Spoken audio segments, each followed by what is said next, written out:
آج ہم ہر کام کو بڑے اطمینان سے کرتے ہیں، بڑے سکون سے کرتے ہیں۔ ہم اپنے کام کو اتنی خوبصورتی سے نبھاتے ہیں تاکہ دیکھنے والا یہ کہے کہ کس کی کاریگری ہے،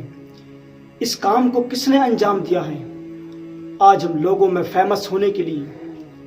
لوگوں میں اپنے نام بنانے کے لیے ہم ہر کام کو کتنے اچھے طریقے سے نبھاتے ہیں، لیکن جہاں پر بات آتی ہے عبادت کی، جہاں پر بات آتی ہے نماز پڑھنے کی، جہاں پر بات آتی ہے رب کے آگے سجدہ کرنے کی، لیکن ہمیں طریقے نہیں پتہ ہوتا نمازوں کو کیسے ادا کرنا ہے۔ ہمیں طریقے نہیں پتہ ہوتا کہ رب کی بارگاہ میں ہمیں کس طریقے سے ادب و احترام سے حاضری دینی ہے، کس طریقے سے ہمیں کھڑا ہونا ہے، کس طریقے سے ہمیں رب کے سامنے دعائیں مانگنی، ہاتھوں کو پھیلانا ہے۔ ہمیں ہر کام کی فکر رہتی ہے کہ ہم اچھے سے کریں، لیکن رب کی بارگاہ میں ہم جو ہے ادب نہیں، ہمیں پتہ نہیں کس طریقے سے کھڑا ہونا ہے۔ آج اگر ہم دنیا میں کوئی کام کریں، ہم سے وہ کام بیکار ہو جائے تو وہ ہمارے منہ پہ مار دیا جاتا ہے، اس کام کو منع کر دیا جاتا ہے، وہ کام ہمارا فیل ہو جاتا ہے، وہ کام ہمارا کینسل کر دیا جاتا ہے کہ اس سے کام کرنا نہیں آیا، اس نے کام کو بگاڑ دیا ہے۔ تو سوچو اگر نمازیں ہماری صحیح نہیں ہوں گی، نمازیں اگر ہماری بیکار ہوں گی تو رب کی بارگاہ میں نمازیں ہماری کیسے قبول ہوں گی۔ آج اگر ہم کسی فقیر کو پھٹا ہوا نوٹ دیں یا کسی کو کوئی خراب چیز دیں تو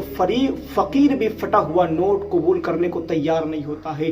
بہت سے لوگ خراب چیزوں کو قبول کرنے کے لیے تیار نہیں ہوتا ہے، تو رب کی بارگاہ میں یہ ہماری ٹوٹی پھوٹی نمازیں کیوں کر قبول ہوں گی؟ ہمیں جب پتہ نہیں کہ نمازوں کا ادب کیا ہے، نمازوں کو کس طریقے سے پڑھا جائے۔ حدیث شریف کے اندر آتا ہے، علامہ ذہبی رحمۃ اللہ تعالی اپنی کتاب الکبائر کے اندر لکھتے ہیں، نماز کے بیان میں 47ویں پیج پر لکھتے ہیں،